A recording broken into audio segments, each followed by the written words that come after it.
me and Eddie been throwing away so much cocaine, being too high. Think everybody that's walking around us think it's the police. I mean, I done throw keys away. I'm talking about in the process of us getting high. That is a dangerous position to be in when a person getting high. I'm talking about being so high and not getting no rest. That's dangerous. And me and Eddie used to understand just ride for days, just getting high, partying. And like I say, we used to ride at night, you understand? Now, you know, at night, 3 or 4 o'clock in the morning, there ain't gonna be no whole lot of people out there driving. Most of the police and cab drivers at that particular time. And every time he would see a cab or the police, but most of the cabs, he'd go to tell them they following us. And so a couple of times, you know, he had his brother, Lodge, was buried at the grave, at the cemetery on a Gratiot at 13 Mile. And we done found ourselves out there at the cemetery 3 or 4 o'clock in the morning because he got so goddamn paranoid that he would just pull up in the cemetery talking about, ain't nobody gonna follow us now. I said, no goddamn way. They ain't having no funeral this time of night. You know, so I'm just saying we done been in a whole lot of different situations being high. And like I say, thank God that we made it as long as we did, you know, because we was too crazy getting money and just was having nothing but fun, you know. And when this is going on, how old are you about? And like I say, I started when I was about 18. Like I say, can you imagine a person working at a gas station? And in 2 years after that, just saying you handling millions, just saying you can imagine just what kind of fool I was, you know. But like I said, one thing I learned about making money, you supposed to make the money. You ain't supposed to let the money make you. And that's one thing I learned about Eddie. See, money control a lot of guys that's hustling and this and that and another. And like I say, you understand, you got to control the money because the money will control you. And you guys were in Vegas about once the word got out, you guys were in Vegas. You was on the radar with the hookers, with the showgirls, with the cabbies, with the. Whenever we reached Vegas, I don't know how in the hell they found out, but if they found out that one of the crew with Eddie, everybody hustling be trying to find out where we at. And like I say, everything was free. And we were staying at the Aladdin Casino. Like I say, that's the one where the Goldfire agency, I think they owned it. Yes, but like I say, we didn't have to pay for nothing but phone calls because they know we was going to lose a lot of money or win, and which we have won sometimes, but most of the time we will lose, you know?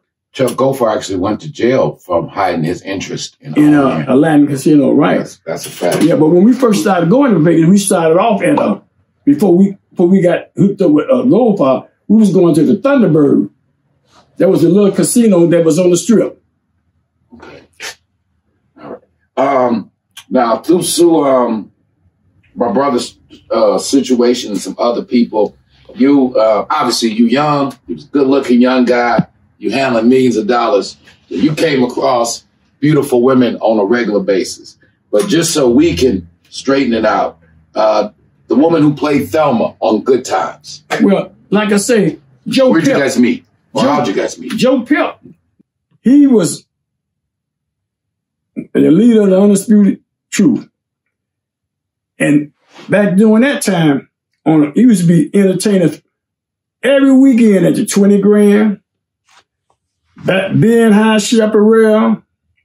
Those were the two main places, you understand, we used to go where the entertainers used to come. I mean, every weekend. So like I say, that's how we was mingling with a lot of entertainers. You know, I can't name half. So we know Thelma from Good Times. You guys hung out. Thelma came to Club Juanita's when me and Otis had it back in the 80s.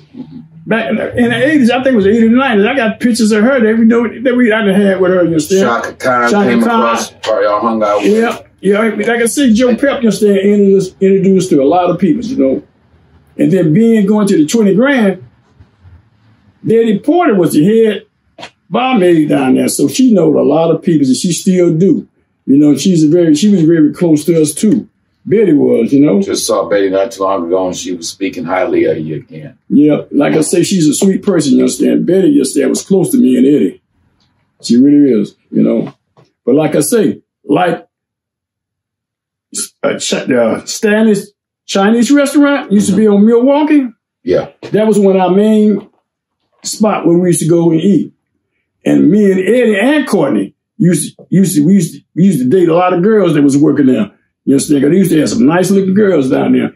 And Charlie Moe is me and Henry Aid.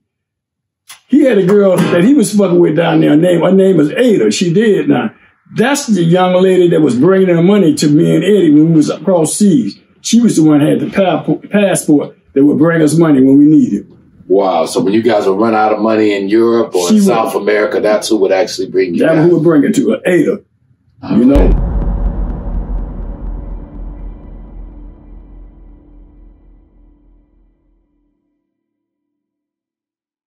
What's up, family? It's your man, Courtney Robert Brown Jr. Here in Dakar, Senegal. Yes, Big Boss is still in West Africa. We're going to be here for a few more days. And we're having an awesome time here, family. So, you know, we're hooking up with the brothers here at the Made in Africa Project. Just had a real positive meeting with the brother who owns a nightclub over here called Dream.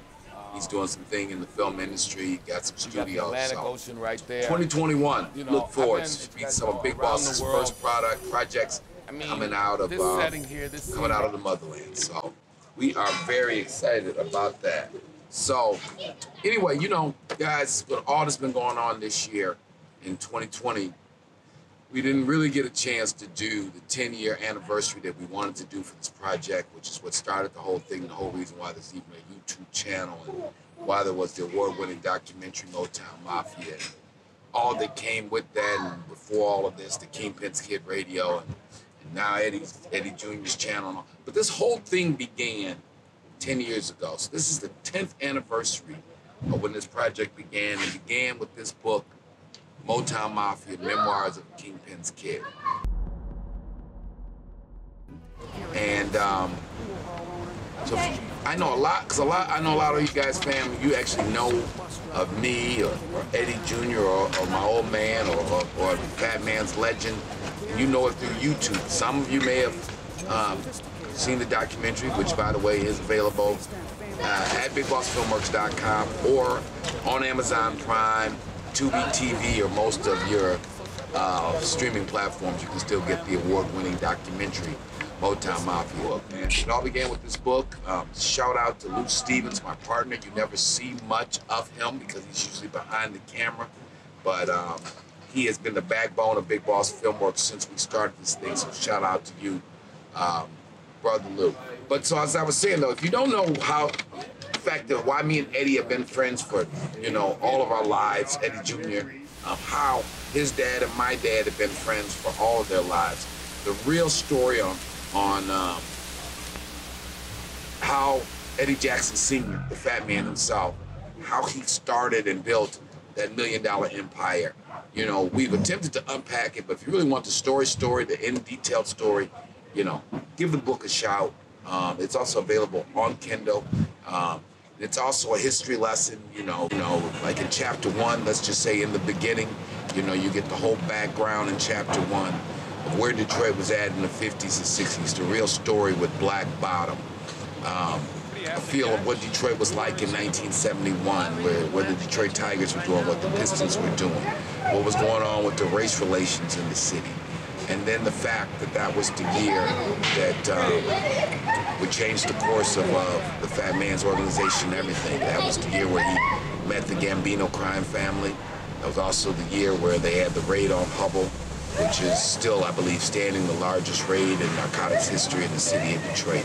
So a lot of history, you know, in this book. And I just wanted to give a shout out. Who else? Michelle Moore, the Essence award-winning author, Hood Books, Say You Promise Enterprise, Say You Promise Publishing. Shout out to Michelle. She brought this home. You go, family, I'm not an author, so I put together the manuscript. Michelle Moore brought this project home. Anita Flanagan, the editor, Lou's auntie, you know, again.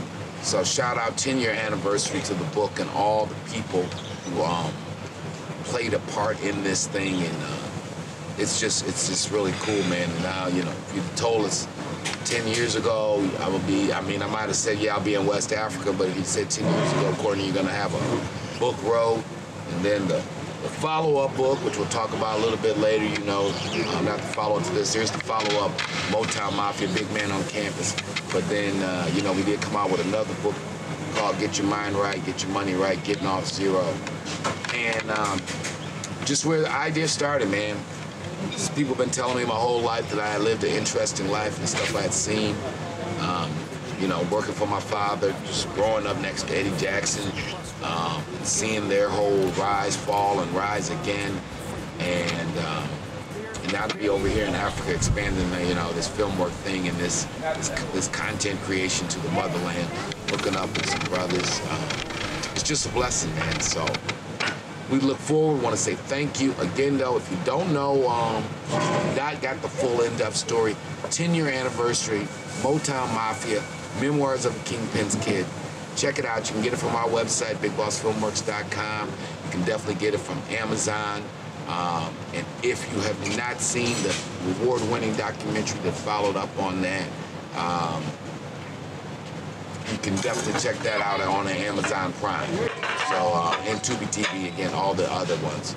And the brothers here are taking good care of us in Senegal. So, a good look, good shout out. Oh yeah, and with the 10-year anniversary, shout out to my man Al Prophet, what he's doing with American Dope out there. You know, Al has been very integral and just been a great assistance. We caught up with Al right when the book was coming out, and he's gone on to do some really big things. And yeah, shout out to Al Prophet, shout out to Cavario, shout out to what they're doing over at American Dope. It's all good. So I ain't gonna hold you guys up, but again, Big Boss Filmworks live, Dakar, Senegal, West Africa, 10-year anniversary book, Kingpin's Kid, Memoirs of a Kingpin's Kid, Motown Mafia. Thank you all. Appreciate the support. Love you guys. Holla at you, man. Peace.